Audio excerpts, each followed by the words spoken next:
If you're looking to invest into a durian farm, you know, there's specific dirt that does better than other dirt. Actually, durian prefer a type of dirt that's called sandy loam. And what's so unique about sandy loam is it's got sand, has organic matter in it, got some clay in it. So it's a mixture of each. And this type of soil, when water hits it, it just flushes through it, doesn't hold the water. If you just have a more of a clay-based soil, that doesn't drain as well as a sandy loam. So looking at the soil on the farm that you're looking at perhaps buying, make sure you take a look, make sure you know what sandy loam looks like. Yes, you can grow in clay-rich soil, but it's going to take a lot more work and you're not going to get really good results with your trees. So your harvest will be low and compared to a ideal soil. Now, this is what we use here. This is all sandy loam, and this is a 1-year-old tree. My whole farm is 1 year old. Actually, it's about 13 months old now. So you can see the difference from going into some soils that are, you know, clay rich. They're not going to have the growth that we have with ideal soil. One other thing with your soil is you have to look at the pH in the ground. You can't just, you know, say I've got sandy loam. You're going to need to perform a couple little tests. And you could buy a pH gauge or whatnot, and you could check the grounds around the farm that you're particularly interested in. So ideally, you're going to have a pH of around 6 to 6.5 is where you want to be. This soil in here reads about 6.3, so it's absolutely ideal. And once you do find the land that you're going to buy and it's got that nice sandy loam soil and the pH works out and you can till most of your land, that's another thing, just real quick. You don't want to buy a land you got a lot of rock in.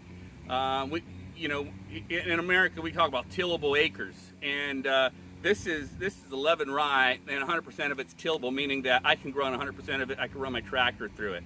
That means I can fill it with fruit trees.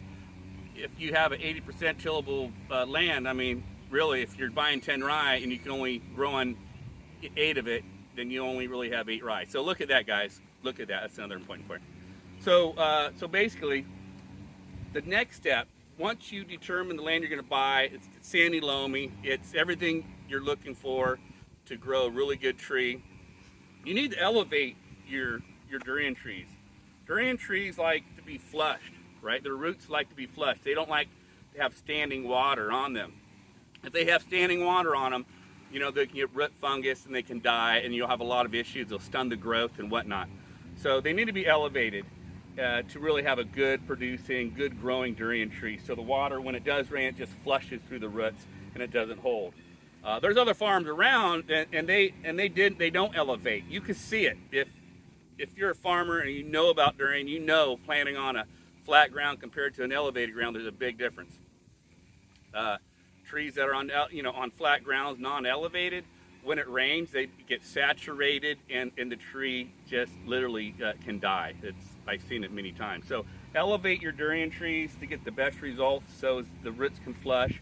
Another big thing is when compared to elevated durian trees and non-elevated, when they start producing fruit after they flower and the little fruit start developing, if it rains and you've got flat ground, it could be saturated and the tree can get too much water and it'll drop the fruit. But on your elevated orchards like this here, if it rains, I'm not worried about it because the rain's going to flush away and so it won't get too much into the tree.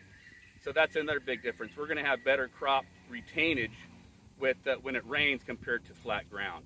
So there you go, guys. If you're looking for durian land to grow on, you're going to invest into it.